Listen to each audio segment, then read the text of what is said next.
We should be good now. What's good, y'all? What's good, y'all? What's good, y'all? What's great? Thank you for tuning in to another episode of Can the Brothers Get a Rap podcast. I'm your host, Ashley Lovechild. I'm joined with my brother from another mother, the co-host of the show, one of the best photographers in the world, my brother Santana. Say something to the people.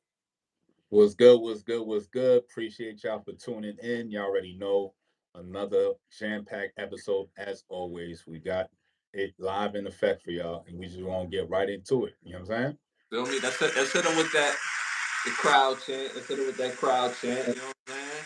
So applause. Little crowd chant. You know what I mean? All right, y'all. You already know how we get down. Shout out to some of our day ones in the building, man. Shout out to Rowan Jack already in the building.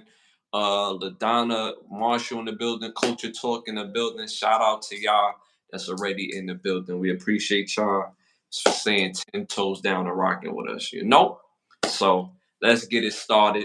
All right, y'all. You already know first segment of the night, popular opinions. You already know how this get crazy. This segment is brought to you by OUV Records. The label motto is create, document, and inspire. Make sure you go to the Instagram right now at OUV Records. Stay tuned to the latest music and merchandise. I see merchandise. Yo, shout out to LeBron James, man. Shout out to LeBron James. He's finally getting paid back for years ago where like a teammate is sleeping with his moms. Now he's in a position where he's sleeping with a teammate's mother. So shout out to LeBron James for finally getting that payback. You know what I'm saying? So shout out to King James. You know what I'm saying? What they call him, Goat James. You know what I'm saying? Get some payback, you heard? I starting off popular opinions, y'all. This one is a doozy tonight. These are some doozies tonight. All right, so which one will happen first? Which one will happen first, y'all? Listen to the question. Which one will happen first? Number one, Dr. Umar school drops. He releases his new school. Number two, Knicks win a championship. Number three, accountability for women. Number four, Bad Boys 5. Let me know what y'all think in the chat. You laughing already, bro. You know what I'm saying? Like, let me know what what's going on, what you think about right now. You know what I'm saying? I'm just saying, like Knicks winning the championship and Bad Boys 5 is like, oh man, which one will come first? Yeah. You know, every time Bad Boys has to come out in the summer, that's just a tradition. You know what I'm saying? Always Mm-hmm. drops in the summer. Mm-hmm. Um, What about Dr. Umar, his school? nah, that's not even on my list. Now it's between the Knicks winning the championship or Bad Boys 5 for me. Okay. Re- in reality, you know what I'm In saying? So right, in reality. So no accountability for women, that's just not reality at all. you know what? I'm gonna take a playbook from the women, and I'm gonna be delusional, right? And I'm gonna go with the Knicks winning the playoffs. I'm a Knicks fan, and I'm saying like it's hard being a fan, but we sometimes live in Delulu land. I'm gonna keep it a bucky, but I'm gonna have to go with the Knicks on this one. You know what I'm saying? Winning the championship. Winning the chips, man. I ain't gonna hold Above you. all them other shits to happen, I go with the Knicks winning the chips first. I ain't gonna hold you, right? And I've said this before. If the New York Knicks win a championship or finals, New York will go crazy. You wouldn't recognize New York You City. better be in New York when You, the shit happens. Don't try to fly in. It ain't gonna happen. you, Nobody ain't gonna be there working, son. that place will be unrecognizable. I'll tell you that for sure. That place is not going to be a recognizable place. It's already not a real place, but you talking about more unrecognizable. Yeah, Listen, I will agree with that. And I'm not even a Knicks fan. I rooted for the Knicks, but it be the fans that be making it like tough for me to root for the Knicks because yeah, you know what I'm saying? Like it just be making me tired. I ain't gonna hold you, but you know what I'm saying? If the Knicks win a championship, I will say New York City will look unrecognizable. I will say that. I'm a Brooklyn Nets guy, so that answers that. You know what I'm saying? But we won't get into that. You know what I'm saying? But the question is, which one of these will happen first? So you went with the Knicks championship, bro. I'm gonna go with Bad Boys 5. You know what I'm saying? Like Like I wouldn't be surprised if Knicks won the tournament, like because they got the NBA tournament now, right? I wouldn't be surprised if they won the tournament, and if y'all win the tournament, New York gonna be kind of Nope. like crazy for a couple days.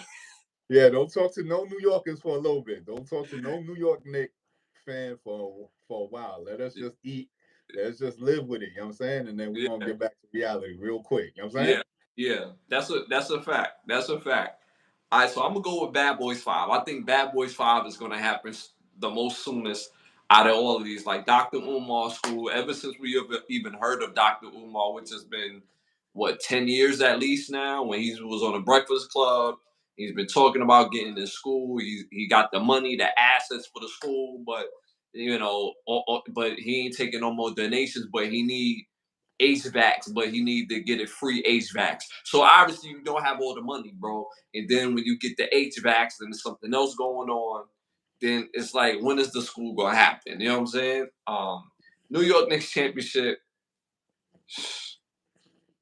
I just don't see it, bro. As good as the team they have right now, I don't see it, but I wish him all the best. Like, genuinely, I wish him all the best. Accountability for women. I don't even think women will ever take accountability, but I think the society has to learn how women has to take accountability. But that wasn't the question view. So I'm going with Bad Boys 5. Again, you went with Knicks championship. In the chat, I'm seeing accountability for women. Um, and I'm seeing Bad Boys 5. The rest of the world went with Bad Boys 5 at 49%. I can't go wrong with Bad Boys 5. You know what I'm saying? You know what I mean? As good as Bad Boys 4 was, we might get a Bad Boys 5 next summer or the summer after that. So who knows? You know what I'm saying? Knicks, y'all got a solid 2 years to win a chip. You know what I'm saying? Because Bad Boy 5, man, they probably didn't even have a script yet, but it's going to come. They said Bad Boy. If they got Fast and the Furious 12, you could give me Bad Boys 7. You know what I'm That's saying? a fact. That's a fact. That's a fact. That's a fact. That's a fact. All right, y'all. Moving on to our next question. Our next question on popular opinions. This has become like a favorite question with popular opinions. Starting a music label. Okay. If you started a music label, which set of artists are you going with? Number one, Chris Brown, Eve, Outkast, and Swiss Beats as your producer. Number two, Bobby Brown, Nicki Minaj, Lil Wayne, Scott Storch as your producer. Number three, Usher, Little Kim, Future, and Daz the Dillinger as your producer. Like these choices, it's like, man. I'm gonna have to go with the first one. Give me Chris Brown, Swiss Beats, Eve, Outkast. and Outkast. Yeah, let me get that. Why are you going with them? Uh, First of all, you got Chris Brown catalog. That's just stupid. You know what I'm saying? Like that's just retarded. Mm-hmm. Eve, you could get some solid bangers out of it. And then we got Swiss Beats, the legend. You know what I'm saying? It's like it's a no-brainer with that one. You know what I'm saying? Mm-hmm. Mm-hmm. For me, it's about sound. I love sound. I'm a big sound guy. So as great as everybody is on this list, I gotta go with number three. I mean, Usher. If we did not have R. Kelly, Usher would be undoubtedly the R&B king. I don't include MJ because MJ is the king of pop. You know what I'm saying? So when it comes to that R&B lane, if R. Kelly did not exist, then Usher would undoubtedly be the man. You know what I'm saying? He's been out here doing his thing since at least like '94. There's a lot of decades, bro. A lot of decades. You know what I'm saying? So because of the sound of Usher, Little Kim, her rap style is so gritty. It's so Brooklyn, New York. It's so live, sexy. And then you have Future. Future, I bet your Future know how to make a song, bro. And I don't think people really understand what Daz the Dillinger has done in production. His production is crazy, and he's worked with everybody. So me, I'm going with three. My brother went with one. Who I'm seeing in the chat. I'm seeing one in the chat. Okay. So I'm seeing one mainly in the chat. The rest of the world, they went with number 3 at 34%. 34%. And y'all gotta remember this list, all these artists is upper echelon top tier artists. So this comes down to preference, in my opinion. Like when you talk about Chris Brown, Eve, Outkast, Swiss Beats, these are not slouches. These are upper echelon top tier talent. That's not mistake that Bobby Brown was the king of R&B for a long time until R. Kelly. Let's not mistake it. Like if you play My Prerogative and Don't Be Cruel, them songs still hit today. Roni, Humping Around, them joints still hit today. So put some respect. You got Nicki Minaj, Lil Wayne. Come on, Lil Wayne he's one of the goats. You know what I'm saying? With Scott Storch. Come on, man. Crazy. All through the 2000s, Scott Storch had some of the biggest records you could ever think of. So this is a upper echelon top tier list. So it just comes down to preference. That's all. That's all.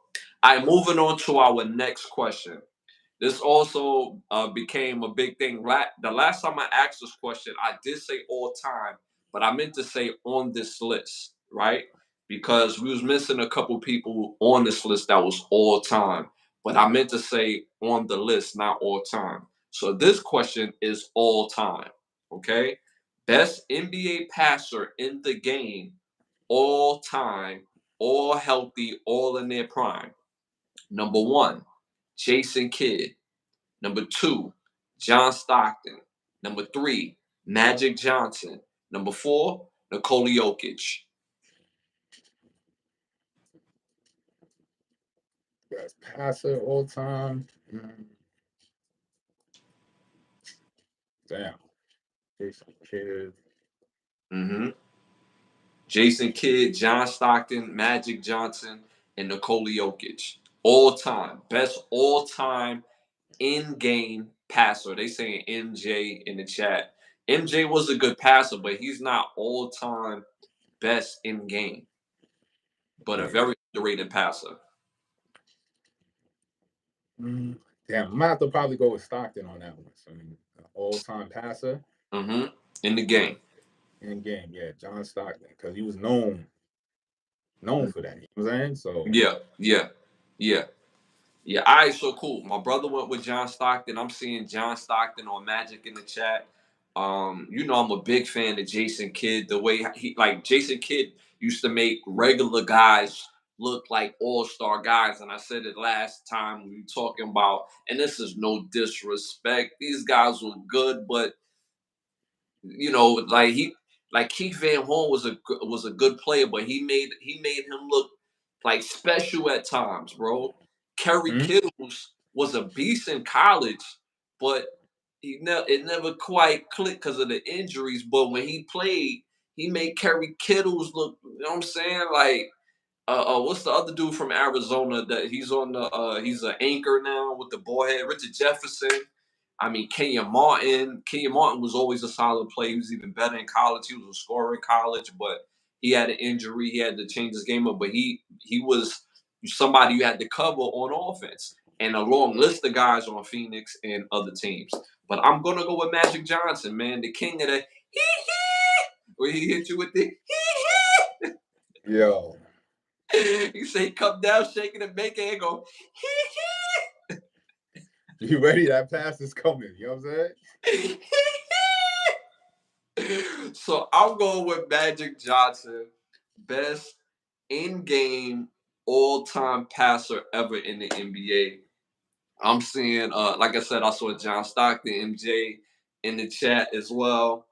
The rest of the world went with Magic Johnson at 57%. Can't be mad at that. These are all top level passes. Even Nikola Jokic, he's a better long passer than all of these guys on this list. He throws from one end of the court to the other end of the court with ease, accurate, and it leads to easy buckets. So shout out to Nikola Jokic as a passer as well. All right, last question on popular opinions, y'all. Last question. best war movie of all time. Best movie on this list. Sorry, y'all. Best movie on this list. Okay. Number 1, 300. Number 2, Troy. Number 3, Gladiator. Number 4, The Last Mohicans.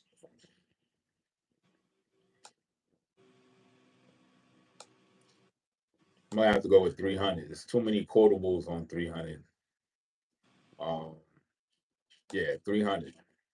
300. Mhm. 300. I probably seen 300 in the movies more than all of these movies on this list. Like I went to go see 300 at least 3 or 4 times. 3 in 1 week because I had little dates and everything. You know what I'm saying? Like when it came out at the time, we was like in college. So I had, a couple of little dates, you know what I'm saying, to go see 300. And by the third time, I was tired. It's like, yo, why you so tired? Like, I didn't want to tell I seen this mad times already. You know what I mean? You know what I'm saying? Got to keep it chill. You know what I'm saying? So, but I seen that at least 4 times in the movie theaters. Great movie, quotables. Um, and let's not forget when it first came out, the graphics, how they shot 300 was really like futuristic. We ain't never seen nothing like that before. You know what I'm saying? Especially the in battle scenes where they like basically the camera is like walking with them as they swording people and throwing the knife and what I'm saying, fighting the elephant that's come like super fire. And that scene where the little young bull was doing his due on the battlefield, making the father feel proud out there, like, yo, my son out here handling business, know what I mean? And for him to be so damn dumb to be like, yo, son, I see you. You know what I mean? On the battlefield, dog. On the battlefield. Son is like, damn, like, yo, my pop see me out here. I'm handling business. You know what I'm saying? Head cut smooth off, like, cause he lacking, and that's Pop's fault. You know what I'm saying? Cause he Slipping. know better. Right? Pops know how many fights Pops had, bro? OG veteran in the game. You know what I'm saying? Know better. You know what I'm saying? He's the reason why his son is dead. You know what I mean? Because his son was even laughing in the battlefield. You know what I'm saying? They all put the little shields under them. And he was like, he started laughing. He was like, yo, what's so funny? Like, they said we're gonna fight in the shade. Like, you know what I'm saying? Like, he was built for this. You feel me? Pops, yo. Lacking. I'm gonna agree with you though. I'm going with 300 as well. Even though Troy, Gladiator, The Last of the Mohicans is terrific movies. I don't think there's no more gangster scene in Troy where Achilles pulls up to the palace. It was like, yo, Hector! Get your ass out here, blood. 1-on-1, son. What's up? Bro, he yelled Hector name at least 100 times, bro. Like, pause. And it ain't and the gangster shit ain't no Archer took a shot on some sneak like yo I could just take Achilles out right now if I do it now. It's like I ain't trying to be that one that missed. He come after me. You feel It's like me? nah, he ain't calling my name. He calling Hector. You know what I'm saying? I got You nothing to do with this.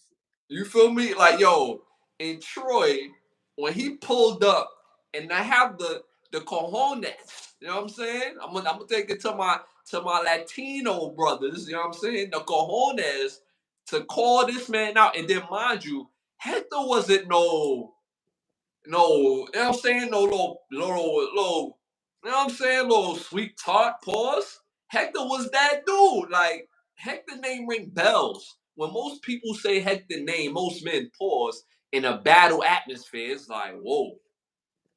I ain't saying I'm scared. I'm just saying that's Hector from Troy. You know what I'm saying? Like, I So gotta some be respect easy. on his name. You know what I'm saying? You know what I'm saying? He Well, did that Achilles to came through and was like, nah, fuck all that, son. You Where feel you me? at, man? You feel me? Like, he did that to Hector at his spot. Hector knew enough to be like, yo, let me kiss my wife, kiss the kitties. Let me look at So my bitch ass brother one last time. Like, better survive this shit, bitch ass nigga. You feel me? Like, and had to go out there and then still gave a great fight, bro. Still gave a great fight. So, yo, Troy is very underrated. Gladiator, the end of the Gladiator is crazy, but we both went with 300 on this list. The rest of the world went with Gladiator at 33%. I ain't mad at it. It It's was straight. Gladiator is an excellent movie, though. Yo, I seen a TikTok dude driving with his family, and then he driving through a field, and he just abruptly stops, and then just runs out the car. But the scene is when you know what I'm saying, Gladiator passes away, and then he's going through the fields. You know what I'm saying, to go see his family and shit. And he's running his hands through the field and all that shit. While Buddy went out there and did the same shit. So I felt him though. I felt him. I was like, nah, I see why you did it, son. I would have done the same shit too, son. Just run my hands through the field like, damn, son. Nigga Septimius. Yo, that's funny, yo. That's funny. But yo, all these movies are classic, and dope movies. So, and then I caught up on the Game of Thrones. I caught up on the Game of Thrones. The House of the Dragon, House of the Dragon. I caught up on that. I don't know if you caught up on the Game of Thrones. Did you catch up to the I season just two? didn't watch what's it? I guess last episode. Yeah, this one, the one that just came out tonight. So I gotta watch these two. Okay. Yeah, that's the one I missed. I missed tonight's episode. But going back to that first season, yo, that was crazy. That was crazy. Like the dude that got his eye cut off. Now he all grown, chasing a little young boy. You know what I mean? Like you saw that, right? Mm-hmm. And he chased a young boy, like just to scare him. But his dragon, like and then he tried to pull back the dragon, like, nah, chill. So the dragon's like, yo, we not playing out here, G. Like, what you turn me up, bro. Like, I don't know what you think this is, but I'm not listening to you, God. Like, you activated me. Like, yo, bro, it's up. You know what I'm saying? He had no control over it. So you had dragon to dragon beef out here. Like, you know what I'm saying? That, like, I don't know what you thought of that scene before we move on. Nah, it's a fire ass scene. You know what I'm saying? Shit was a dope scene. I ain't gonna lie. Yeah, the dragon on dragon beef for me is crazy. That's crazy. You know what I'm saying? So it was just very interesting watching that scene because the amount of beef that's, you know what I'm saying? Like, and then I gotta ask you this because you're a big fan of that. So as I which character is getting on your last nerve so far? And from season one up until season two, based on what you've seen. I mean, so far nobody really getting on my nerves yet. It's just more like the dialogue, and I'm more so on dialogue. I'm more so on what niggas is saying when they sing. You know what I'm saying? Mm-hmm. More so on the twin knight who's like the sworn protector of the realm or whatever, who's the king's guard. Yeah. And then the king goes up to him, he's like, yo, you swore an oath to protect the king's guard and da da da da. Why don't you raise your sword up when when they started the beef or whatever with the family members? He's like, yes, I understand that bring that point up, but I swore an oath to the family. Well, Yeah. how the fuck am I supposed to hold my oath up if the family fighting with each other? Like, Yeah. Yo, what you want me facts. to do? Facts. I love And he that. had to stop and look at him like, damn, he right, but I can't let him know he right. So the nigga walk away. He's like, yeah, boss. You Yeah. put me in a compromising position to now question my loyalty when you know I'm loyal. You know what I'm Yeah. saying? Yeah. And that was his whole point. It's like, bro, I'm loyal. But it's like, you fight with your brother, this nigga fighting with his cousin, and I'm Right. just the nigga that, you know what I'm saying, just pledged an oath Yeah. to Yeah. y'all niggas, and y'all niggas is fighting each other. Yeah. Fuck you want me to do? I'ma Yeah. just bag back right here. Like, and that's facts. You know what I'm saying? I think when you watch it, most people forget that this is a family. Like, you got the biggest beef between brother and sister. They got the same pops. That's brother and sister. You know what I'm saying? And now you got an uncle killing nephew, and you got caught up to it. Is I had to watch some of them episodes. I ain't gonna lie, like a few times to understand what the hell they talking about. I ain't gonna hold you. You know what I'm saying? Just to understand like the complexity. Like I understand the gravity of every moment, but because of the dialect, it's so I won't say so different, but it's different that you really have to pay attention to what's going on. So, Mhm. but one character that's getting on my last nerve is the one that didn't want to be the little the soldier for the first girl. He wanted to be her husband, and she was like, Mhm. "Yo, I can't leave the throne. Like, so I'm supposed to be your whore." And what is he to the other girl? Like, you ain't her husband, bro. Like, you feel me? Like, Yeah. make that sense. And then you pledging beef to another faction where the oldest she got your oldest son, bro. You know what I'm saying? You didn't look at him and say like, yo, he look like me. That's your her oldest son is your son, bro. So he's been getting on my nerves. He's been getting on my nerves. Who is the girl? They are anyway. He's being stupid, trolling. All right, so moving on to Hollywood needs to ask us.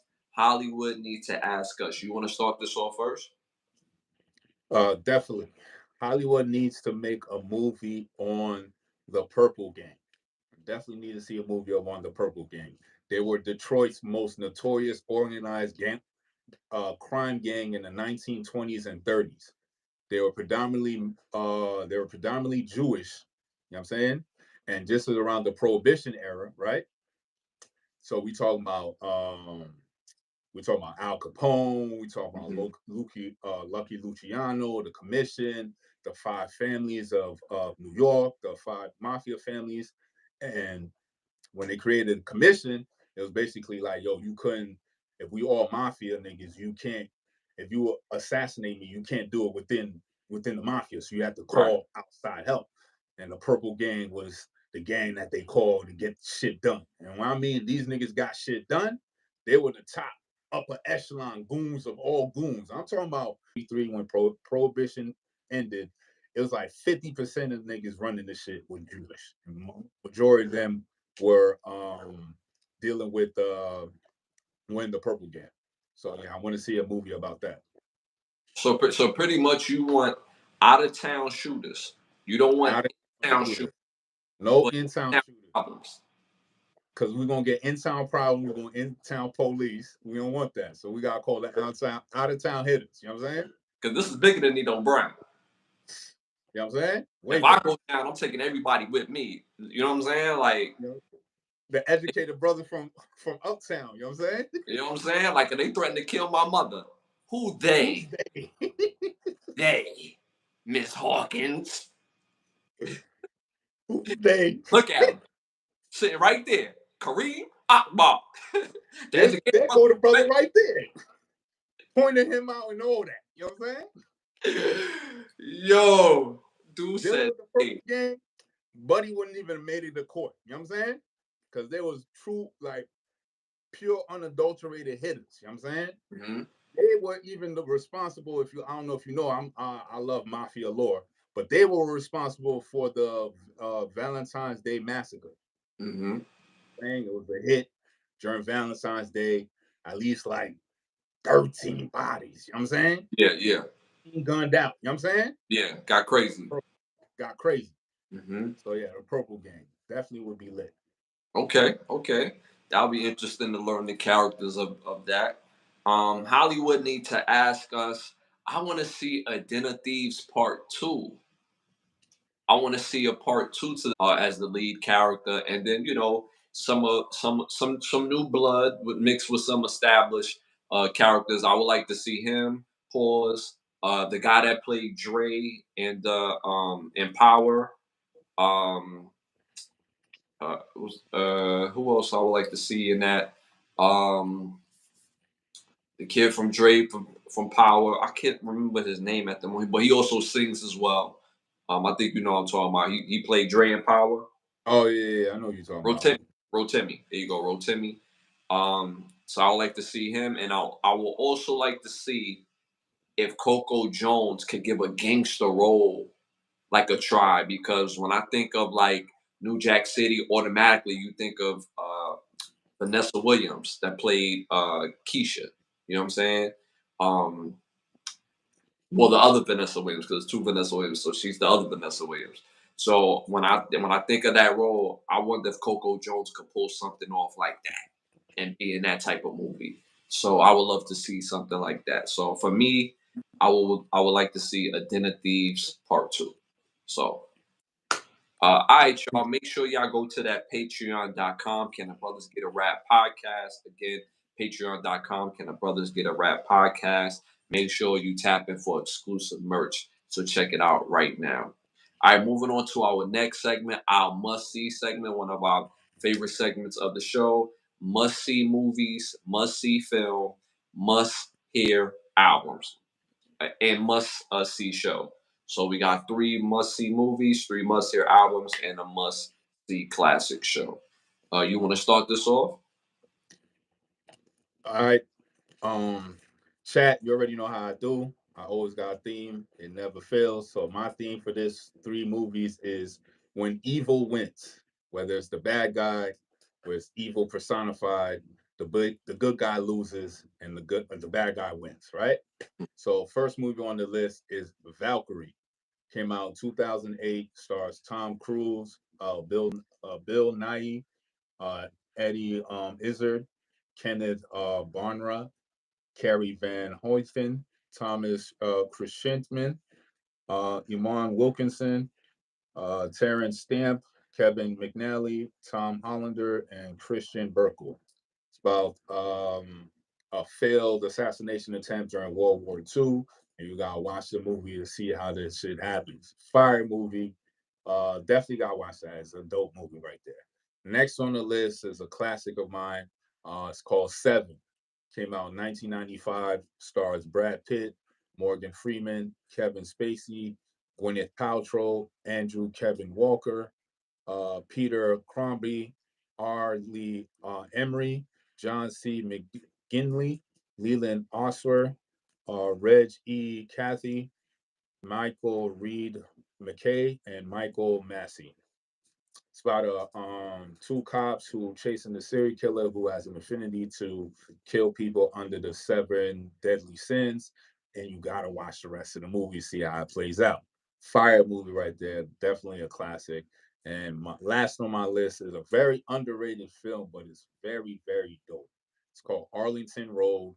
Came out in 1999. Stars Jeff Bridges, Tom Robbins, Joan Cusack, Spencer Treat Clark, Hope Davis, Mason Gamble, Robert Gossett, Lloyd Catlett, Daryl Cox, Mary Ashley Green, Jenny Tooley, and Arden Thornton. It's about a ATF agent who's chasing this serial bomber, and I'm saying you gotta watch the rest of the movie because I did tell you when evil wins, but Arlington Road is one of the movies where it's like, yo, my dude is so close. He's right there. And you gotta watch the rest of the movie, see what happens. So my top 3 movies of when evil wins is Valkyrie, Seven, and Arlington Road. Dope movies. You'll just be a little hurt with Arlington Road. I almost shed a tear for that one. Yeah, yeah. Yo, make sure y'all check out those movies. That's a dope list. My favorite on that list is probably Seven easily. Seven is a dope movie. So make sure y'all tap into all 3 of those movies. All right, my must 3 see movies. Y'all know me. I never have a theme. I always pick movies that I feel like was in front of y'all face, but y'all ain't never really watch it. You know what I'm saying? So my first movie, must see movie, came out in 1996, directed by Jason Blum. This movie's called Biodome. It's a comedy. Stars Paulie Shaw, Stephen Baldwin, Joey L. Adams, Kylie Mangalu, sorry, Nearly Gibson, and Jack Black. Funny movie about two just knuckleheads. They got girlfriends, and they stop somewhere where they think is a mall to go to use the bathroom. It's actually like a dome where they doing like specialized scientists experimentation in this particular dome. They go in there to use the bathroom, try to come out, can't get out the bathroom. I mean, can't get out the dome. They learn they have to be in there for a whole year, and you have to watch the movie. It's a funny movie. It's real funny. Again, it's called Biodome. My second must see movie is called One False Move. Came out in 1992, directed by Carl Franklin. Carl Franklin directed movies such as classic movies such as Devil in a Blue Dress and Out of Town. Out of Time. Uh, so this movie stars Billy Bob Thornton, Bill Paxton, Sidney Williams, Michael Beach, Earl Billings, and Jim Metzer. Fire movie about a young lady that goes to a party and her boyfriend and her boyfriend's homie comes to the party, and you have to see the rest of the movie. I'm not going to ruin it for you, so make sure you tap into One False Move. My last must-see movie is called Cyborg. Came out in 1989, directed by Albert Pyam. This movie stars John Claude Van Damme, Vincent Klang, Jackson Pinkney, uh, Deborah Richer, and Jenny Greaser. Dope movie about a young cyborg that carries the cure to humanity, and but this cyborg is out here naked, so another cyborg is assigned to protect, and there's another cyborg that is out here to regulate, and you got to see the rest of the movie. So make sure you tap into Cyborg. Again, my must three see again is Cyborg, One False Move, and Biodome. So make sure you tap into all three of those movies. All right. Uh, must hear albums. I got three must hear albums. All of them classic, whether it's from hip hop or R&B or pop. So number one, Styles P, A Gangster and a Gentleman came out in 2002. Must hear album. You're gonna thank me for this. Number two, Next, the group Next R&B Rated Next album came out in 1997. Just fire classic R&B. Good times too. And three, final album is Prince album New Power Generation came out in 1992. Must hear album. Y'all gonna thank me for this. Trust me. Again, Prince, a New Power Generation album. Next, Rated Next album, and Styles P, a Gangsta and a Gentleman album. So make sure you tap into all three of those albums. What you think of those albums? My favorite is Styles P, A Gangster and a Gentleman, and that's my favorite all time song on my top is Soul Clap. Fire, fire, fire song. Oh my god! When I first heard that shit, I'm like, God damn, that shit too lit. And Yeah. so if y'all tap into that album, definitely go listen to Soul Clap. It's a fire album, you know what I'm saying? From start to finish, like one of Styles P's best albums and shit. You know what I'm saying? That whole Gangsta and the Gentleman series, you know what I'm saying? Because he did come out with Super Gangsta, and then shit was fire. So Yeah. Yeah. So make sure y'all tap into that. You got a classic show? not a classic show, but definitely a must-see show. It's called Big Little Lies. It's on HBO right now. It has 2 seasons so far. Supposedly, hopefully, they're gonna drop a third season. But with 2 seasons, you got more than enough to gorge on. Came out 2017. A bunch of heavy hitters. It stars Nicole Kidman, Reese Witherspoon, Laura Dern, Meryl Streep, Shailene Woodley, Zoe Kravitz, Alexander Skarsgård, Adam Scott, Catherine Newton, Douglas Smith, Jeffrey Nording, Darby Camp. Fire series. Like I said, a bunch of heavy hitters. Everybody's on the top of their A game. And it's about this well off to do community in the outside of San Francisco. Everybody's living this pretentious lifestyle, and something happens, and everybody got to keep this big little lie going. So 2 seasons of it, very fire, dope show.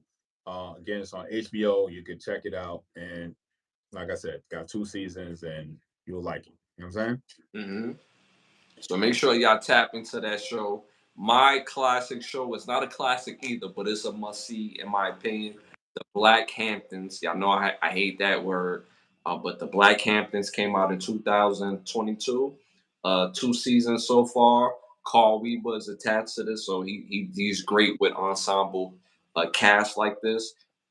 This cast is Carmelo Sherrill, LeMan Rucker, Ellis Neal, Vanessa Bell Calhoun, and Richard Lawson, about two families who's on the vineyard, not the vineyard. They're on they're in Long Island. This is a real uh uppity place in Long Island that people go to every year.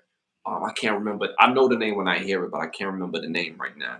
But it's a very uppity area, very rich, ritzy type of area. It's like a symbol of class and money when they go to this area. So you got two families that's beefing, and it's actually a dope watch. So make sure you tap into the Black Hamptons.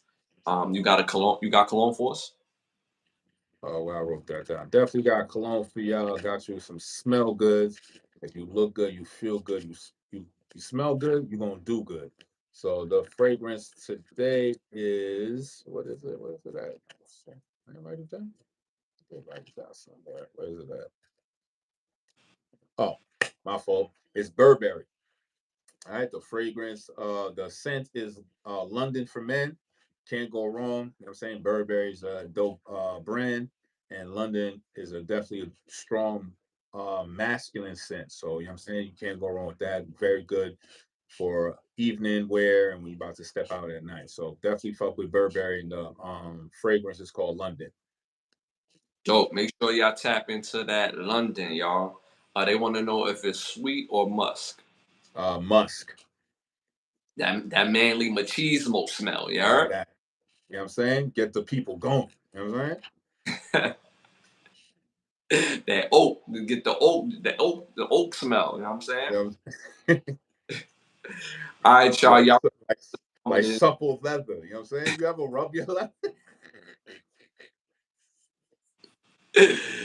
You got a feng shui home? You have a feng shui home. Yo, stupid. All right, so moving on to our next segment. Y'all already know what time it is. It's time to rap.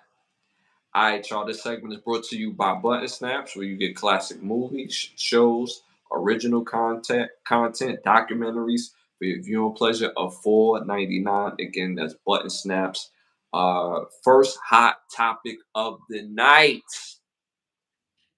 One of Pop Smoke's alleged killers is out and confirms that he was shot in the shower.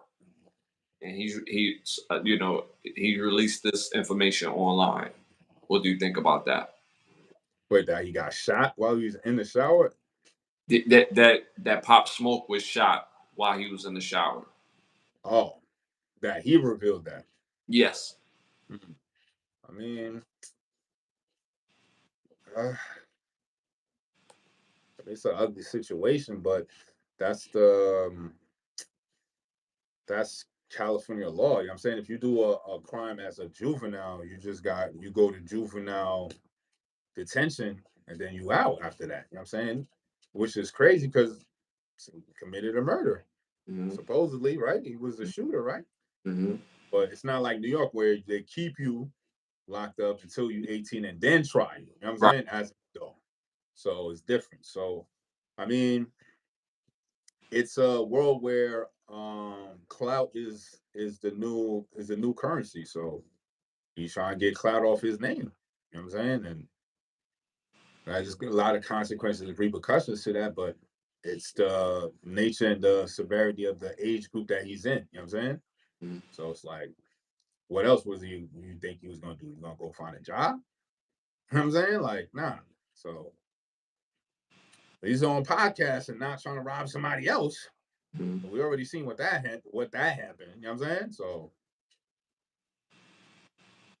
Yeah, it's very interesting because I mentioned this on several shows ago about a lot of the youth. They think there's like a special retirement plan for being murderers and being killers. him being out is crazy. You know what I mean? Like, you guys are echoing that in the chat. Um, so this is what he said. He's an alleged killer, but he did time for that murder, right? So a lot of young kids really think that like being a murderer is like a career choice. It's a death sentence. It's a death sentence. Even though that he's out, he got to stay on the straight and narrow, or he's gonna go right back in. And then, not to mention, how many people is going to be lined up to hire someone who was in jail for murder, and he's young. On top of that, he's not. It's not like he's 40, 50 years old, 60 years old, where you feel like he did the time where he could see the course of his actions. Pop Smoke was murdered what 2020, 19.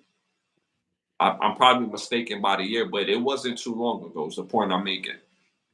You know what I'm saying? So for him to be out, he basically has a death sentence unless he really changes his life around, get around people who could help, like really change his life around and find some sort of meaning and purpose. But a lot of young kids out here really think that being a murderer, being a gangster, there's a retirement plan to it, and you're gonna get all this respect in the street and people gonna love you. No, you're not. People going to despise you. People going to find, if you get out of line, people will find a way to murder you because they know you are a murderer. So there's no retirement plan to this, and not to mention people haven't even mentioned Pop Smoke's family, how they feel about it, how they feel about this young man being out, and the effects of him moving around and bragging about it. The effects of Pop Smoke's family and friends that care about him, that like, oh, he out here bragging. Okay, yeah, that's not it. So it this is a story I'm gonna pay attention to moving forward, because like if you these new rules is just different, bro. It's just different. Like I I don't any of the people that went to jail for murder, people that were older than us, people around our same age, when they came home, that's not something that they ever want to talk about. So the changing of the guard of the generation, or the eras, I should say, because people say generations all the same generation. The difference in the eras is actually scary, and don't even know realize what to live for. So that's what I think about that. Anything you want to add to that? No, that's it. All right. So moving on to our next hot topic, y'all. Sierra and well, singer Sierra and quarterback Russell Wilson released a children's book. Why not you? What do you think about that? What is it about?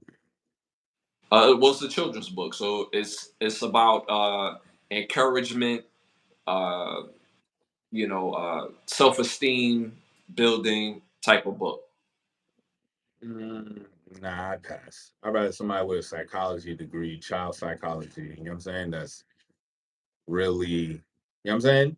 Well versed in teaching and really bringing about a certain type of mentality through use of words and pictures that will bring about the best. You know what I'm saying? Not no Sierra and Russell Wilson. Russell Wilson, you worry about the season. Sierra, I don't know what you're doing, but no. Unless they have the money to have somebody with expertise behind it, because y'all do got the money to do it, so why not? But I guess I gotta see what the book is about. You know what I'm saying? Okay, okay.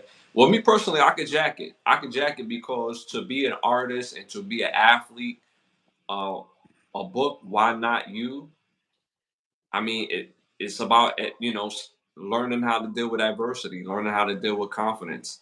Russell Wilson made it to the NFL being a 5'11" quarterback, if 5'11", 5'10" quarterback in the era where they wasn't looking at 5'10" quarterbacks.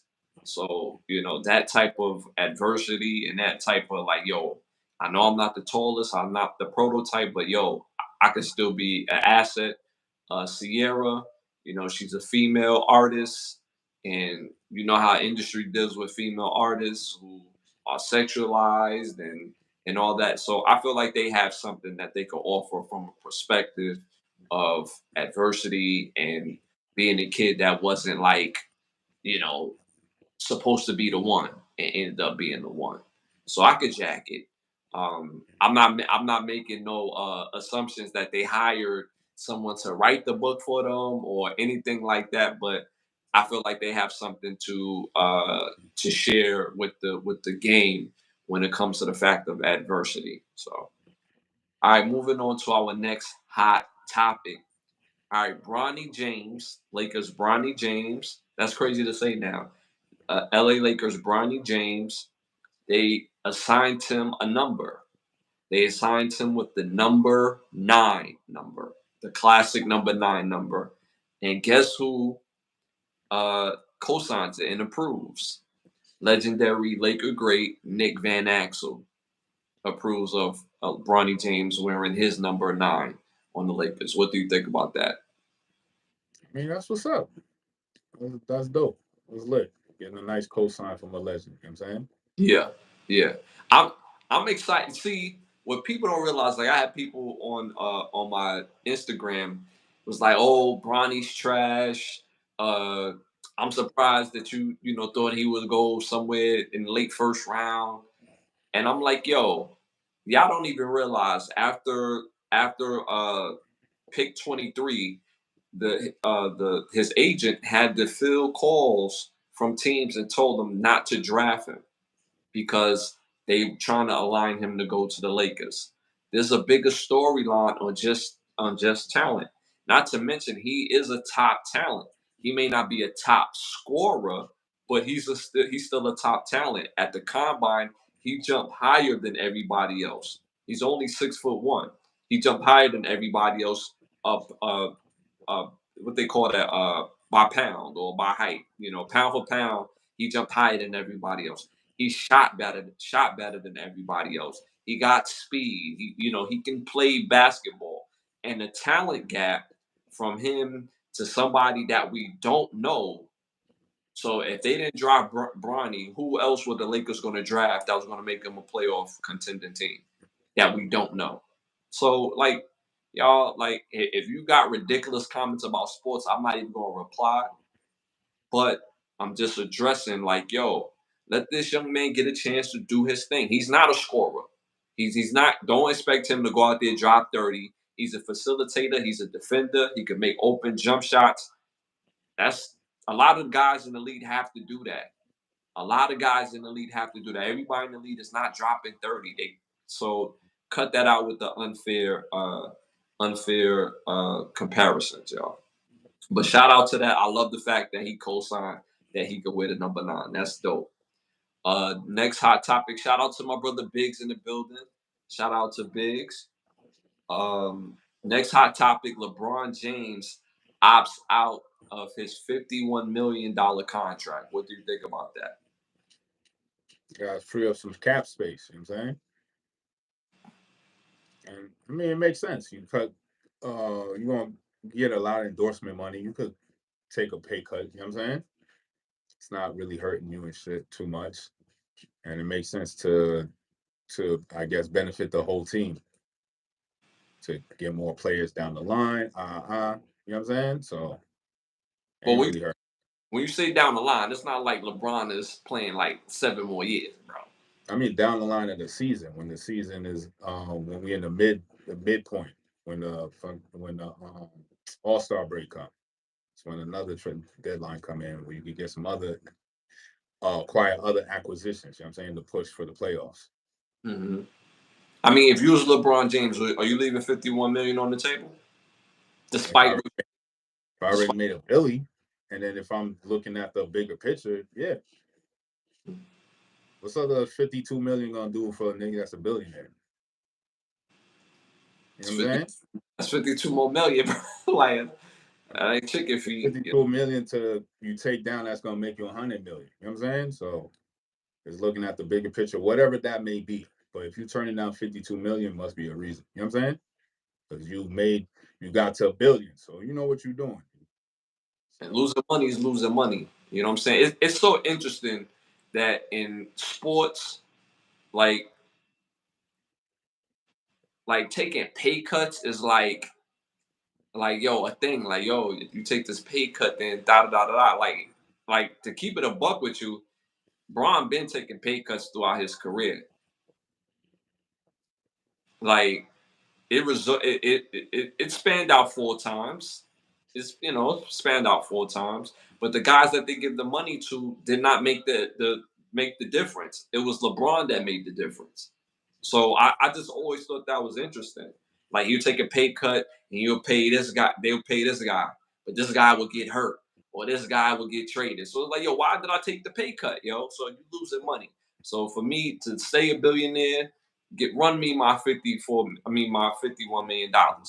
Y'all find another way to cut costs. It's your job to figure out the money. It ain't my job to make it work. That's how I look at that, me personally. So it is what it is with that. All right, moving on to our next hot topic. This is interesting.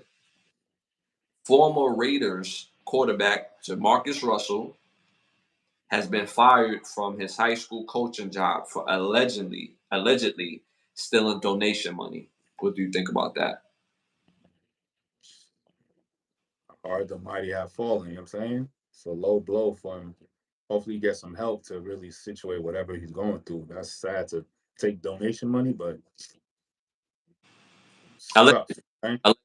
Allegedly. We got to say allegedly. We don't want Jamarcus to be like, oh, you know what I'm saying? Get this, make this bread up over here. You know what I'm saying? So we gotta say allegedly. Um, I echo your sentiment. Uh, if he did do this crime, it's man, man. I mean, well, I remember when he was drafted and the money that he received in guarantee money was supposed to. That's life changing money. That's money that's supposed to last you for the rest of your life based on the old rookie scale. So the old rookie scale in NFL players used to make that bread. You know what I'm saying? When you think of, guys like Jamarcus Russell, Michael Vick, these guys on that rookie deal made money. So, and I think Jamarcus could have got anywhere from 64 to 72 million on that rookie deal when he got drafted. So, the fact that allegedly, if he was to steal these donation funds, it leaves a black stain on not just his career, but it leaves a black stain on who he is as a person, not being able to be trusted, and he's supposed to be a leader of men or young men, I should say. So I just think that's very unfortunate if this happened to be true. And you know, uh, in order to come back from something, you have to go through something. So I'm gonna wish him the best still, and hope that he could rectify the situation if he did this. So that's what's that. All right, next hot topic.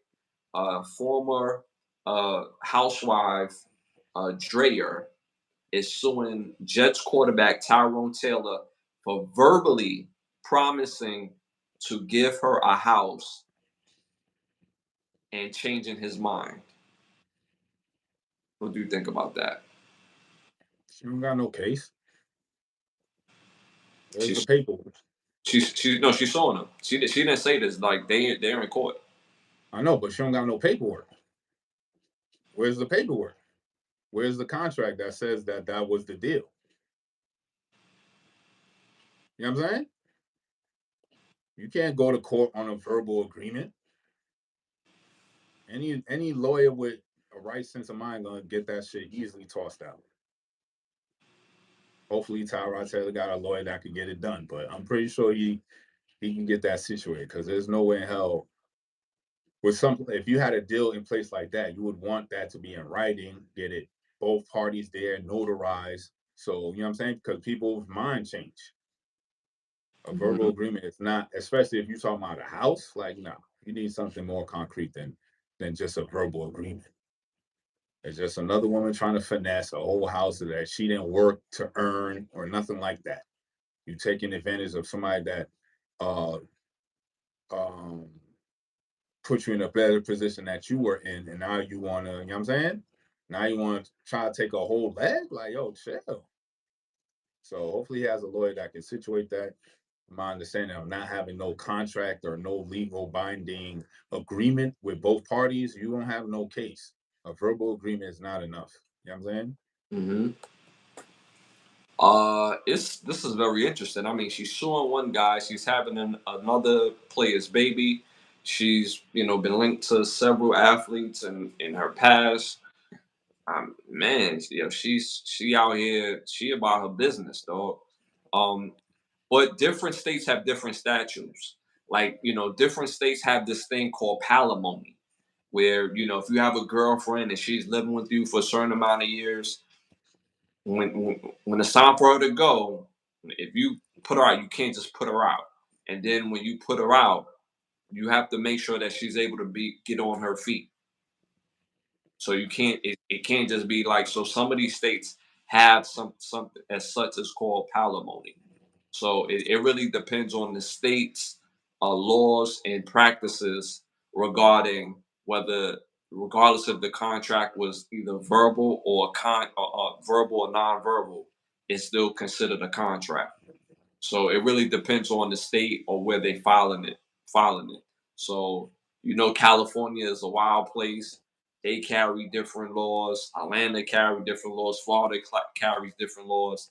Tyron plays for the Jets, so I assume that he lives in New York City. New York City carries different laws, so it really depends the area that he made this. He supposedly said this to her. Making this arrangement with her. But So if it's dealing with assets, you need it can't be a verbal agreement and then they're gonna take that to court and she gets awarded the house. Like, nah.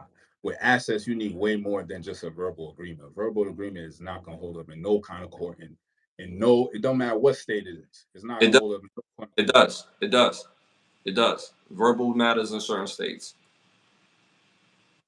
Um, which we have to figure out what state it is, what state they're in, to Mhm. really gauge that one. But when it comes to assets, I have to look into that because ain't no verbal agreement can hold up in court for assets. Yeah, I mean, like I said, different states have different laws, and it really depends which state that she made this claim. So it really depends what state it is. That's why I made the analogy with the palimony analogy, because like you would think like, yo, this person was my girlfriend and now they no longer my girlfriend, so she got to go. So you would think that, because that's also applied assets as well. That's a part of somebody being basically homeless to living a decent type of life. So well, we're gonna see. We're gonna pay real attention to this case moving forward as well too. And for some reason, she thinks she has a case. So for someone that's been tapped in the way she's been tapped in with all these other athletes, ouch, man, these chicks out here hustling, bro. They out here hustling. So she playing her own NFL with these dudes that she's meeting, bro. Um, so yeah. All right, moving on to our next hot topic. Quarterback Matthew Stafford. His wife reveals that she dated his backup quarterback while in college. What do you think about that? It's just another clout monster trying to get clout. It's like it's a never-ending drug for a woman to just be in the scene. Like that was never needed to be said. Nobody needs to know that. You're 20 years removed from college. Like, you know what I'm saying? And And my now bad. you just untrustworthy. Like, you know what I'm saying? I was like, what was the point of that? What did you gain from that?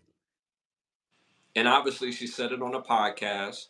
Um, and she made mention that she dated the other guy to really get under his skin. That's how she tried to clean the story up, because Matthew Stafford was the guy. He's quarterback of Georgia, a SEC program, which is what I'm saying, big time. He's the starting quarterback, and he's the nice guy. But the backup quarterback, he was the bad boy.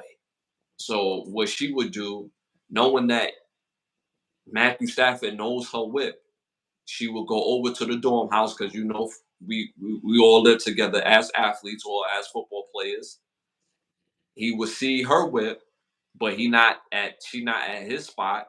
So she's at the other quarterback spot. And then, one time she goes to a car, he meets her at the car, get in her car and be like, yo, I need you to stop talking to him. Like he's not the one you want to be talking to. I'm the one you need to be talking to. Like for good. This is what she said. Take that with a grain of salt, because it only makes her look good. So obviously, it can't be the whole truth. You know what I'm saying? You would have to hear his side, but why would he want to talk about something like that? You know what I'm saying? Like, so I don't understand about women. They just say the most ridiculous stuff. You think that made her look good? I thought that made her look horrible. Now, I Like, say it made her look good. oh, oh, He oh, oh, thought it made her look good. oh okay, You okay. know what I'm saying? Yeah, because honestly, like, this is how I look at it. If I'm dating a girl and she's smashing the homie or she's even with the homie, I'm gonna assume she's smashing the homie. I'm not gonna be sitting there like, yo, did he hit? Did he didn't hit? Like that's just my mindset. You know what I'm saying? If I see my homie with it, I'm assuming he's smashing because my homie, you know what I'm saying? He pause, but you know what I'm saying? Like we go get it out here. You know what I'm saying? So I'm just gonna assume that. So if I assume that, I don't want you for forever. You're not even qualified no more. You took yourself out the running. If I see you with my homie and I even think that y'all romantic, it'll be one thing to be at the school, y'all books open, y'all working on a project or something like that, you know, whatever. You know what I'm saying? Because college is college. You have to work with people to do projects. But this ain't the project. Like, you know what I'm saying? Like you at the dorm, hoping that he's going to see you, supposedly, you know what I'm saying? And ain't nothing happened between you and the other quarterback. We talking about University of Georgia. He was starting quarterback at University of Georgia, and you think you want me to believe that he was chasing you, man? The top quarterback at the University of Georgia? You bugging? That's Caucasian, too. bugging. Caucasian. I have to throw Caucasian in there because the Caucasian top level quarterbacks, y'all get thrown another level of buns that y'all wasn't expecting to get that day. You know what I'm saying? Like Matthew Stafford, 6'3", young Caucasian guy on campus. So he's the quarterback at Georgia. He's getting buns offered from the dean of students, the professors, the young looking professors. He getting buns thrown at him everywhere. You know what I'm saying? What Quentin said to Lance Sullivan? Yo, you gonna need a new catcher's mitt with all that new ass coming at you with the new deal. You know what I'm saying? Real talk, bro. Bro, we play college ball. Don't leave me Boy, hate with Caucasian quarterbacks who got the look of being the guy. They get all types of buns thrown at them. Like they don't even gotta try at Georgia. stop it. He You feel was me? waiting for you at your car. Get the fuck out of here. Why? They say DJ Shockley. DJ Shockley was he?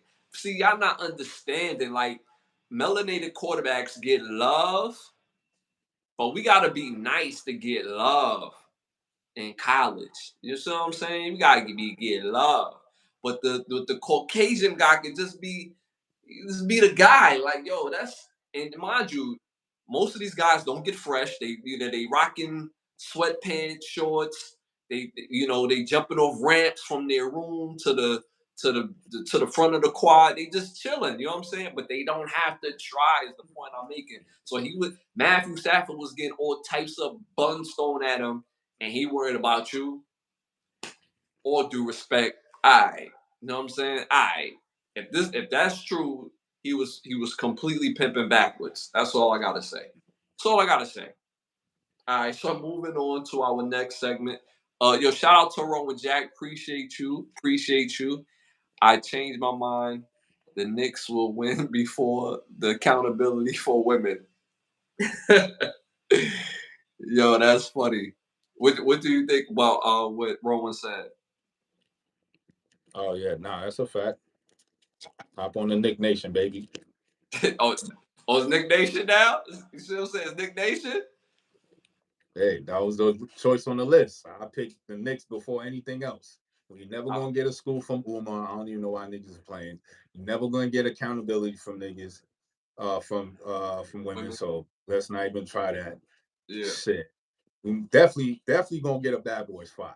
So we get Bad Boys 5 and the Knicks championship, 2025 about to be fire. You know what I'm saying?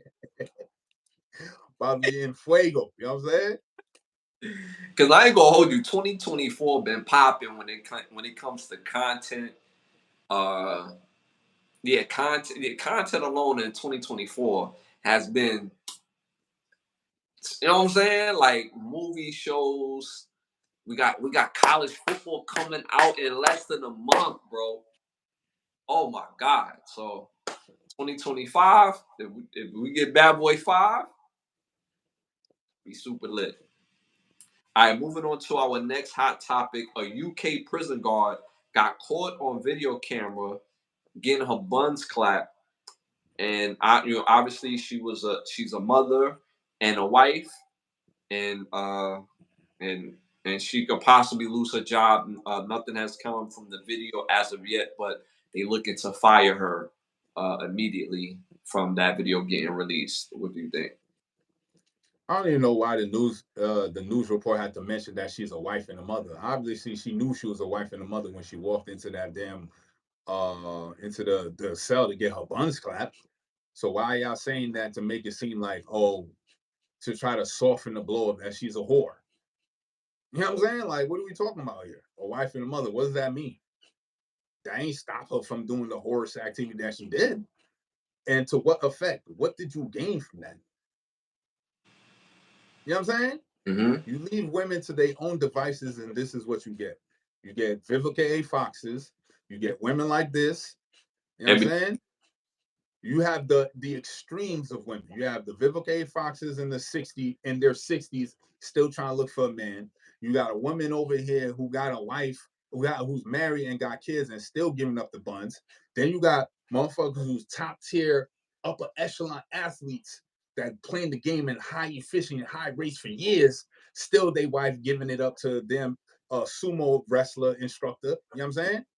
Like it's no win for men. It's like what's the point? you got another woman over here talking about after 8 years of marriage, y'all graduated, and you know what I'm saying. Like y'all need new challenges in life. You know what I'm saying. You got All another. right, so to hit the challenge is singlehood. Handle that challenge. You know what I'm saying? Mm-hmm. Handle Yeah, that. yeah. And she was It's just bad crazy. too. She was bad too. I ain't gonna hold you, but she works in a men's prison, and that's another thing I just don't understand. You have women guards working in men's prison, and then this particular guard was bad. Like she had body. Like what is the purpose of a woman guard in a men's prison? That is just idiotic and just the dumbest shit ever. Like it makes Right. no sense. What are you protecting? You're more of a liability than anything else. Yes. What are you doing in a men's prison? Like you know Like what I'm saying? The psychology of that has to be more evaluated. You know what I'm saying? if they really break loose, what are you gonna do, You're gonna take 2, 3 of them out before you get taken out? You 120 pounds, boo. bro? They curl 120 pounds. Let's say she's 160 pounds. She's still getting swung, bro. Give her 180. It don't matter. It's Don't 180 of women weight compared to 180 of 200 pounds of a male. There's two different things. two different things. Two different things. Facts. Like the whole prison system, that's just a whole embarrassment. The whole shit is just embarrassing. Like, and the video just it's just terrible. The whole family is just disgusted. Like, how Mhm. you gonna come home and we supposed to just share dinner? How was your day, sweetie? What did you do today at work? Oh, I got What my class. What can by, she by inmate 745P9. Huh? like? What can she really say to him to make to be like, yo, we could work this out? And he's supposed to willing to die for her. This is the woman he chose to die for. And then Brother, just hold your head. I know she put up a good front. She deceived you, but you know what I'm saying? Pick up the pieces and just move on, son. Because there ain't nothing left to salvage from this. Nothing. Just take the kids. You damn sure need to take the kids. Because her mentality is warped. There's no or way in hell you're gonna have a custody of kids while putting your life in danger all for some buns. Mhm. All to get your cheeks clapped. It's like, nah. Mentality is all the way gone. There's no save her. Just like Project Pat said, don't save her. She don't want to be saved. And you know what's funny? When these songs was coming out, and we younger guys at the time, we think that like if I find the right one, you know what I'm saying? Like, yo, it could be different. You know what I'm It saying? was Like, it was because we didn't have social media, and then we didn't have so much access to the depravity of what women do. You know what I'm saying? Because that was always in the dark. We didn't really see that too much. Now they just put it out there, and it's just terrible. It mm-hmm, just looks disgusting. mm-hmm, You know what I'm saying? Y'all willingly pull it out there. Nobody's telling y'all to put it out there. Y'all put the phone down, y'all get your tripod, y'all set it up, and y'all press record. And mm-hmm, y'all verbally say all these things. And then y'all think after you say these things that we just supposed to accept you because you're a woman. Nah, hell no. I'm accepting or not accepting you because you're a human being and you're supposed to act a certain way. You know what I'm saying? You're supposed to have a certain level of respect, of decorum. You know what I'm saying? You don't have none of these things. mm-hmm, But we're supposed to just ignore that and just want to keep listening to women? Nah, I'm good. The only woman I listen to is my mom. That's it, and that's rare. mm-hmm. And she gave birth to me. So y'all, all y'all women is food. I'm not listening to y'all. So that's that. And I think being who I am and seeing the things that I've seen and dealing with certain things with women, being on the other side, meaning like dealing with women who have boyfriends, right? And seeing how we do our thing, and then she would call him and be like, "Yo, I'm on my way home. I miss you, baby. I love you." And then be like, "That's weird. Like we just doing the going crazy just now, like." And he like, "Yo, where you at?" "Oh, I'm at Ashley's crib. My friend Ashley." And of course, when a man hears that, he gonna think it's a girl, grimy shit. You know what I'm saying? But you gonna go home, tongue kiss them all in the mouth after what you was doing over here. No respect. So being on the other side of that, that made me look at it like, yo, that could have happened to me too. Or it could, like I honestly believe that I had a woman cheat on me before in the past. I honestly believe that. Cause how would I know? Because I'm not the type of dude to be checking nobody phones. I ain't the type of dude to be like, yo, where you at? Da, da, da, da. Because I really believe that a woman's gonna do what she wanna do. She's gonna be what she wanna be when she wanna be there. Because again, I've dealt with all types of women that was obviously single, have boyfriends, have husbands. They're gonna do what they want to do. It's just very selfish. So because being on that side of the game, that's why my perspective is like that. You was about to say? I mean, I've always had to, if you're not with me, I'm always assuming you cheating anyway. You know what I'm saying? Because it's just the law of the numbers. Like how many dudes is gonna talk to you? So it's like I've always had that reality, and I just move like that. Unless you show me otherwise. And Mm-hmm. even if you show me, it's like you're a woman at the end of the day. Mm-hmm. Lie. Like you know what I'm saying? And they're conniving and all that with the lies. Mm-hmm. So like, I just always assume like, she probably cheating on me anyway because I was doing the same thing anyway. So Mm-hmm. it just is what it is. Like if you found out about my shit, you found out. You know what I'm Yeah. saying? But And you know it's a metric too, where I say, yo, this is the girl I'm gonna take serious. Obviously her mentality, but if a girl is really attractive, um, if a girl is really attractive, I the likelihood of me wifing her is very high, mainly because most men are intimidated by very attractive women, right? Most men like the safe looking women where it's like, yo, I know I could get her. like type of thing. Like, you know what I'm saying? Like if she turned me down, I was like, what? You turning me down? Like you tripping. So most men like that in between chick, right? That's something about her. It's something about her, bro. Like she not all the way cute, but it's something about her, bro. So most men, well, at least for me, I always wife somebody that's really attractive, or like the girl that I felt like I have to bring her out her shell a little bit because she don't get enough attention. She's the girl in the corner that nobody ever really looked at. But until she became my girl, bros be like, yo, you wiped her? Like nobody even talks to her. Exactly. So I find myself in between those two of the women that I traditionally used to like wife throughout, just throughout my life. You know what I'm saying? Mhm. So what about you? How did you equivalate which girls that you chose to wife? Uh, I mean, those that show me energy, ones that show me reciprocal energy, those are ones I actually like more. Ones that like me more than I like them. I'm saying the ones that went Mhm, harder for me than I went for them. Like those were the ones I went after. And mhm. occasionally I went after the hard to get, and then when I got it, it was like, why even waste my time? Right. Like what the fuck? Like Right. Right. it all leads down the same road anyway. You know what I'm saying? Right. Whether it's dumb bad, stupid bad up here, or she regular down here. After a while, it's just a woman's nature to feel that she's up here and superior, even though you met her at this level or met her at that level. All of a sudden, at some point, she just gets in her head that now she's just up here, and that she at this point where she needs to graduate from this relationship and Right. go to the next level. Like, all right, what's after graduation from here, huh? What's after this? What postgraduate school you gonna Yeah. go after? Yeah. You know what I'm saying? And what do that entail? Like in You think marriage? the next man gonna come in and do more when you already had a man that was doing what you wanted and you ain't even want that? So you think the next man gonna come through and do more of the shit that you didn't want in the first place? Mhm. Miss me with the goofiness.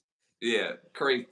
I don't know why, because we see that on social media where you have women say, "Well, with the next, but one man won't do, the next man will."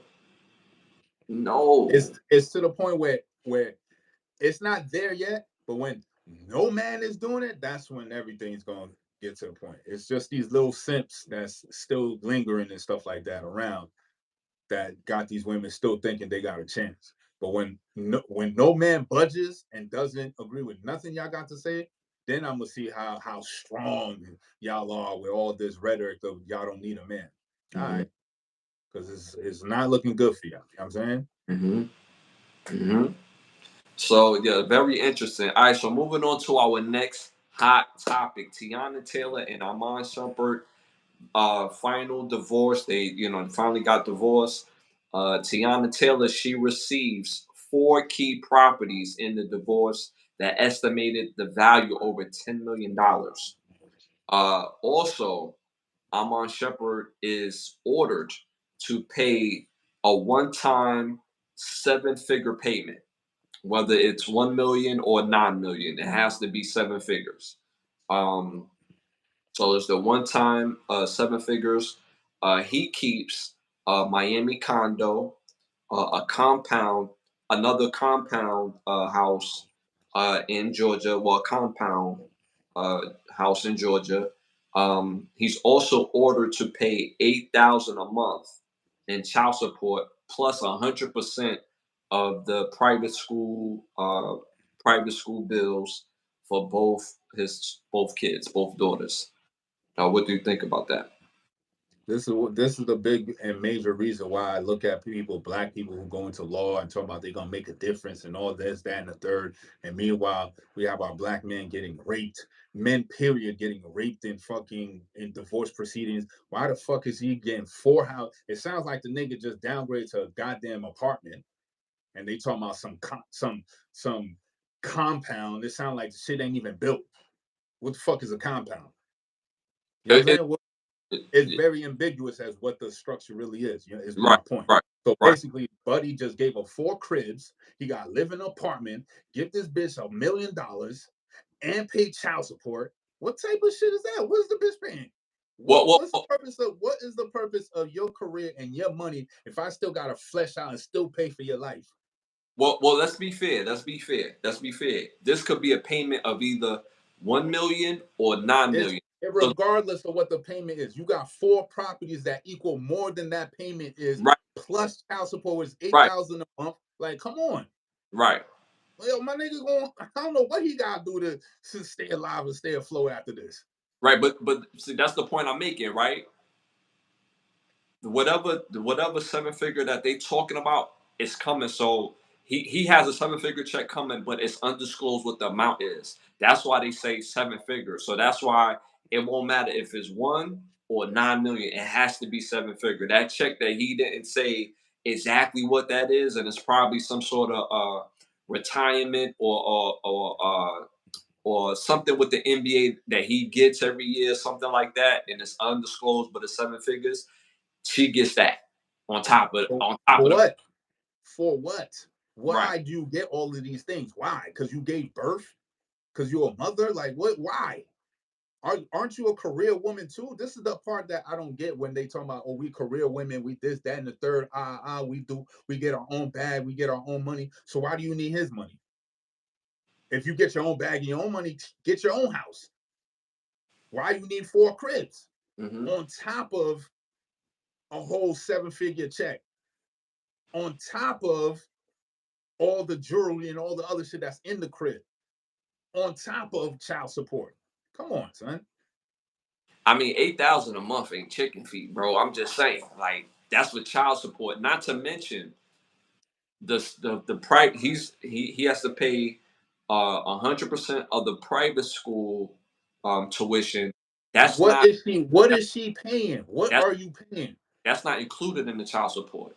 What are you paying for then? This is why, like, yo, brother, I swear to God, y'all gotta learn the game, son, because these OGs is not putting us on. These old, these old judges, these old lawyers is not putting us on. We gotta learn this shit on our own. We gotta figure this shit out because ain't no way in hell, brother. What's the point of getting married? Then it's like, okay, if you're not getting married, if you have a living girlfriend, you still gotta take care of her ass. It's like, what's the point? Hmm. So we gotta figure out this. I know we need some cool. So we gotta figure out how to get this paperwork right because ain't no in hell we setting up all this shit to just get fucked in the end. That makes no sense to me. So It's some in the law books that we not reading because it's in the books. We gotta read the books. You know what I'm saying? Because ain't no in hell we gonna keep getting finessed after years and years and years of seeing top tier men getting raped and finessed and all this. Always what you call always compromising. Oh, it's all right, I'll do this. Now fuck that. We're not compromising no more. And why we always gotta compromise if we the ones that gotta work 80, 90 hours to build this shit up and I still got compromise in the end? Pick up my bag, move out my crib that I bought? Nah, son. There gotta be a way. attractive as she is this worth it? Hell nah. That beauty don't mean nothing if you snake and conniving at inside because it's like because you was promoting all this being about the bag and all this goofy shit, but then when it comes down to divorce, y'all all want to be taken care of. So your bag don't mean nothing. It's irrelevant to talk about a bag that you never gonna put your hand in to take money out and spend on something. Hmm. You know what I'm saying? That's why the whole that's why that whole saying goes that a king will have no problem raising a woman up from poverty, Hmm. but a queen will never raise a man up from poverty. Never. Hmm. It was Now, many a times that kingdom started with a woman that ain't have nothing. hmm, Man saw potential in her, like, you know what? I'm gonna fuck with her. and she also gets to keep four vehicles: a Sprinter van, a tour bus, a Mercedes, and I think a Maybach. She gets to keep as well. Um, I think he, I think he gets to keep like a vehicle or two. Um, his production company that allows him, or not allows him, but that he does like his various podcasts. He keeps, and then she keeps whatever's her, music or whatever she got going on. But it's quite interesting. His career earnings in the NBA was about $50 million. That's a lot of money. That's a lot of forever money. So I'm pretty sure that all these assets was due through that $50 million that he didn't make throughout his career. Like that's if we're going to be honest. Like this is not no diss to Tiana Taylor, but when we talking about all these assets right here, this is $50 million. Like again, this is no diss, but name me any of her albums. And she I drops don't some. know what I don't know what she does, my nigga. I And don't know she what she does. she has some dope albums, but name me one of her albums. See, I didn't even know she made music. She directs a little bit. She models. None of that means nothing if you still leeching off the man to fund your lifestyle. So obviously that modeling, the music, that none of that shit made you bread. And even if it did make you bread and you sitting on millions, how do you feel comfortable sitting on a good chunk of change and taking somebody else's bread? I mean, 4 properties that amass to over $10 million. That's and then again, but that tells you a lot of what's going on. Because obviously she filed for divorce, and she wanted to keep things quiet. He didn't want to keep things quiet because she will be forced to let the courts know what her income is.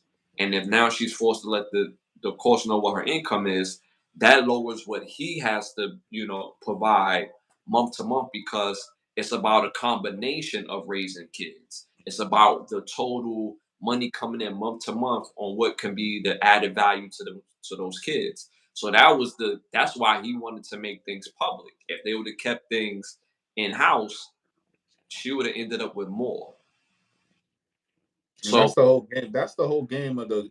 That's why I'm always advocate about reading what these people read, because they know in hell that that's the better option to pay less. How about I don't pay a motherfucking thing and I just take care of my kids how I'm supposed to take care of my kids? You know what I'm saying? Why do we need child support in the first place? Like when somebody finds that child support is legal, then holler at me. You know what I'm saying? Then but, holler at me. but you know what's interesting in their case? All right, so let's say that Tiana Taylor is a millionaire, right? Let's just say that, right? If she's a millionaire, he's a millionaire. What is the purpose of paying her another $1 million settlement, or $9 million settlement, a seven figure settlement? What is the purpose of that? I feel like that's just a major fuck you. I want more. That's just some selfishness aspect, because I've never heard of extra money on top of all the properties and all the other stuff you get, plus the child support money, that 8,000 a month, even if you're in private school. You know what I'm saying? Hmm. 8,000 a month for 2 kids is like crazy. I mean, 8,000 a month per child Hmm. is No, no, no, ridiculous. no, no. It's 4,000 per. It's 4,000 per. So Oh, so eight. 8,000. Okay, for Yeah, the both. yeah, for Still, both. But then plus private school. So that 8,000 is not covering the private school costs. and then why you need to take them to private school? Like, you know what I'm saying? Right, You right. just want to burn through money that you didn't earn, that you didn't work for. You didn't put hours in the gym, sweating, damn near throwing up on the court. You know Ha- what I'm ha- saying? Having to guard Kobe and Steph Curry and Damian Lillard night in night out. You know what I'm saying? So Putting in work, like, and don't tell me that you worked hard too, because where's your bread in this scenario? It seems as though none of the women's assets is up for discussion. It's always mhm, the man's assets. mhm, It's like, yo, a woman is an expensive bill, friends. Like, real talk. A whole nother bill on top of the bills you already got. Dealing mhm. with a woman is a whole nother bill. That's a fact. That's a fact, and it's a bill that you don't get to write off on taxes. All right, our next hot topic. Starting July 1st, landlords cannot ask a tenant for 3 times the rent anymore. What do you think about that? So starting tomorrow. It goes to show you that all this shit is made up. People just making all this shit up as they go along. I got this play. I got that play. Now I got a better play. You know what I'm saying? It's all made up because you can't explain to me why you need 3 times the rent. Mm-hmm. Mm-hmm. You need that up front, but when it's time for me to move out, it's a hassle to get my deposit back. Positive. Right. Mm-hmm. Come That's on, a fact. son. Like, stop. That's What a do you fact. need first, last, and security deposit for what? And it's And just always been the thing like this, and nobody just questioned it. see, and that's a very New York thing. In New York City, you need first, second, and a deposit. Not to mention when you move in, you going to pay that. You still got to pay. Right. So what is the first, second month, and deposit if I still got paid the month I move in? You I know what learned I'm saying? I learned that fresh out the gate. I was like, yo, I need my own spot. I don't know if people remember this. I went to Century 21, and Century 21 used to help you find apartments. You know what I'm saying? Like that was a part of their job. They do houses, but they also do apartments. They had a list of apartments. They were like, oh yeah, you could get this spot for 800 a month. I was like, oh word? I'm hyped. Like, chill, bro. I see you laughing at me. Chill. You know what I'm saying? This is 19-year-old Ash. You know what I'm saying? This is 19-year-old Ash. So I'm like, oh, all right. You know what I'm saying? Like, yeah, we could do that. You know what I'm saying? Like, he was like, all right. He was like, great. He was like, took me to a few spots. I said, yeah, I want this one. This is the one I want. Looking around, y'all want 800 for this shit right here? All right, like this shit popping. Like, let's get it, right? We get back to the office and I see 3,200 on the paper, and I'm like, yo, what's that? And he like, yeah, so you could get this, that, and third. I'm like, yo, but what's that? Like, what's that 32? You told me 800. Oh yeah, nah, this is protocols first, last, social security. I mean, not social security. Uh, uh, the security deposit, and then you got to pay the first month again. And I'm like, how we get from 800 to 32, bro? Like you had Almost $4,000. right, like you have me on the 8. I got 800 now. I got the other 800 at home. You feel me? And then I expect to do the other 8 later. You know what I'm saying? For a different month. He like, yeah, nah, you gotta do 32 for this spot. I could understand if it's 800 and you put up 3 months rent and you move in the first month and then you The don't next got paid month, to the fourth month right? No, because you paid for 3 months. right, right. No, it You wasn't. don't pay to move in and then you got paid the first month you move in. So what the fuck is all that extra bread? What the fuck you doing with my money? Right. And this is 19-year-old Ash, like, and I was But this hyped. is the thing, like that shit been always happening. Yeah. Nobody questioned this shit. This was why I look at our elders as like, yo, what's up with y'all, son? Y'all all quick to push us out the crib at 18, but y'all don't even put us on game like, yo, you gonna need first month, you gonna need security deposit, you gonna need this. You don't even put us on game, but y'all quick to kick us out the crib at 18, like we already know something.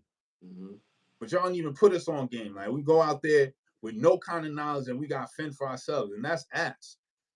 Because y'all had to fend for yourselves. Y'all ain't asked no question. Why the fuck do you need first, last, and security department, and I still need to pay the first month? What the fuck is the rest of the bread going to? Yo, It seems like that's going to your pocket, my nigga. that shit was so gangster, bro, because that was the protocol, and I was like, yo, this is And wild. then you just had to go with it. Like, Yeah, you know yeah, what I'm saying? Like yeah, it is that's it. yeah. And come to find out, we didn't have to go with it. Right. It's just nobody asked no questions. Mm-hmm. And then when you house hunting, right? And me being a young man, you know what I'm saying? I have to share this. Like I'm looking at the spot, I'm like, damn, I'm gonna have my girls on, you know what I'm saying? My shorties on like on this side, you know what I'm saying? Then we, do a little toast over here. Like I had this all working in my brain, so I'm hyped. And then he bust my bubble with the 3,200 at the time. I was like, And he looking at you like, where my bread at? yeah. I was like, yo, And I'm looking at him like, fuck you. yeah, I got 800 in rent. Don't make 6,000 a month, and if they do, like these are people that's making a certain amount of money, but they got people in the household. They got kids. See what I'm saying? A lot of single people don't make that type of money to pay 3 times the rent. So don't let your rent be about 3 grand, because you got to show that you make over 9 grand.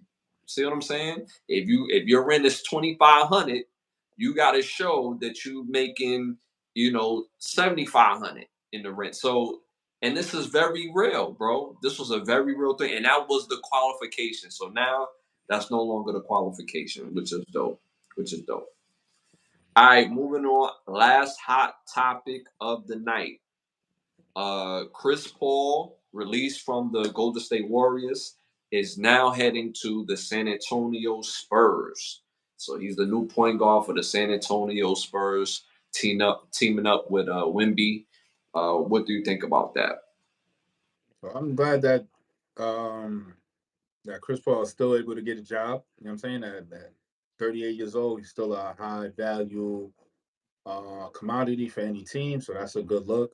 He brings a high basketball IQ, and with Popovich, that's another high basketball IQ. So to really hone and build the next generation of stars coming up. So I mean, that's his role now. So he's not gonna. I don't see him winning a chip with the Spurs, but I definitely see him passing on the an assortment of knowledge onto the onto the younger generation for them to carry the torch on. So that's a good look.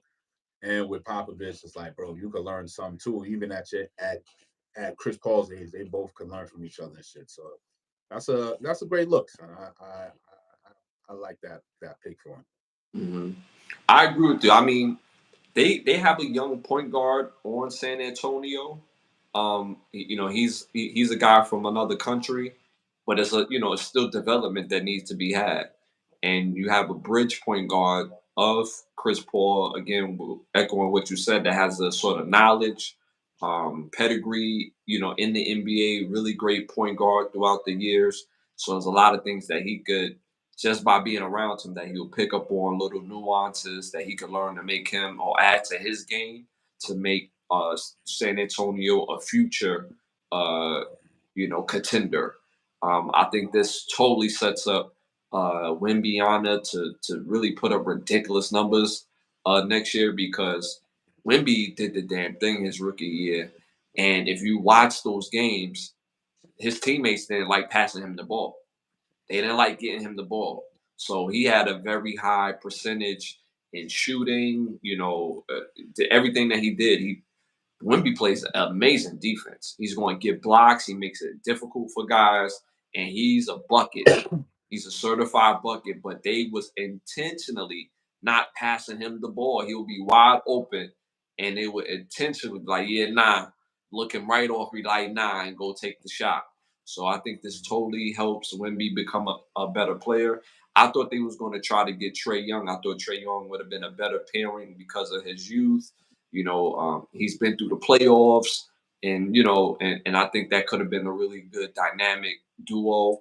But Chris Paul, 38 years old, haven't been played a full season in a while, but still have an assortment of knowledge and energy, or his particular energy, that he could bring to that team. So I like it myself as well. So I think San Antonio could make the playoffs, but I'm not going to sit here and be like they contending for a championship.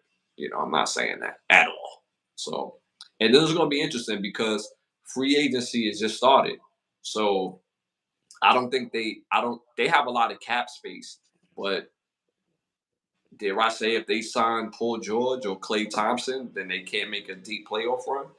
If those guys can stay healthy, who knows? So, we will see. We will see. Free agency just started. So, guys like Clay Thompson, Paul George, and, others still haven't signed anywhere else. LeBron just opted out. Obviously, he's going to resign to the Lakers. Um, James Harden, I don't know what they're going to do with James Harden.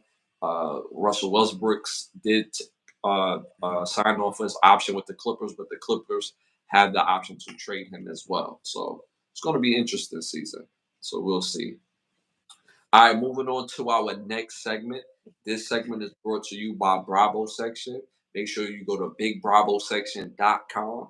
Again, bigbravosection.com. If you're in the Miami area and need to book a session with one of the best photographers in the world, go to bigbravosection.com. If you're not in the Miami area, you can still book that session, fly out, and they'll take care of your session. You got a petty thought for us? Got some words from our Black's Law Dictionary, the Black Holy Bible of all Bibles. Everybody need a Black's Law Dictionary in your library. So the first word on Black's Law Dictionary is racket. So anything engaging in an operation to make money illegitimately, implying continuity of behavior. Racket. So next word on the list is friend.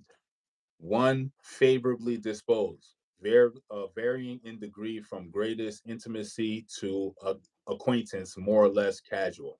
One that seeks society or welfare of another, whom one holds in affection, respect, or esteem, or whose companionship and personality are pleasurable acquaintance, intimate, or confidant. Next word on the list is juvenile. Juvenile is a young person who has not yet attained the age at which he or she should be treated as an adult for purposes of criminal law. In some states, this age is 17. And last but not least on this list is esquire. In English law, a title of dignity next above gentlemen and below knight. Also, a title of officer given to sheriffs, sergeants, and barristers of law, justice of peace, and others. So, esquire, juvenile, friend, and racket. So, if you got any words y'all want me to look up on the Black's Law Dictionary, definitely let me know. I'll get those definitions to you next episode. Dope, dope, dope. All right, moving on to our next segment, our Keep the Lie Live segment. Keep the lie live. The Lie Live. So this Keep the Lie Live segment is accountability changes friendships. This is very poignant. Um, I mean, the sentiment, the sentiment says it all. When you could be somebody's friend, and it's like, and it's always through the good times. It's easy to be somebody's friend through good times, in good times, because it's good times, and all you could do is just add on to the vibe if you're doing it right. But when you bring accountability to the table, it changes the friendship in a way where it's like, damn, do I really want to be this person friend, or do I really want to be an acquaintance, or just somebody that I know? So that is a very scary thing when you start building accountability in your friendship. You learn if that person is really your friend or not, if you keep them accountable for the things of their actions and what they say. And if the friendship is still returned with you holding them accountable and vice versa, then you realize you have a real friendship, a real bond that would last, through the test of times. But I've noticed friendships are challenged through accountability. And having accountability for your friends, it matters because you invite the energy you have around you. Like, again, going on social media right now, you see like a lot of women, they will say, yeah, I was with this guy, I knew he was corny, or I knew that he wasn't it, but my son needed a father. Or I met this person and I thought, they was cool, but they not really like my friend like that, but I still hung out with them just so when I go out, I'm not alone. Like those two mindsets, men, we don't dance around stuff like that. Like I don't go hang out with bros who I don't really mess with. Like I just don't. Like if I don't rock with you, or your mindset on how you move, then I can't hang out with you. You know what I'm saying? Like if you get into a situation as your friend, I'm gonna hold you down and address with that situation. I can't stand tall with somebody that I don't rock with. Like that's just a weird mindset to have that type of energy in your atmosphere. How can you grow if you have a space and energy of people that you call friends in a space that you don't really rock with like that? How can you even uh well, for some women they said, well, this guy was corny, but I still rock with him because my son need a father. It's just the inviting of bad energies. So friendship is changed due to accountability. Accountability does change friendships. What do you think about that?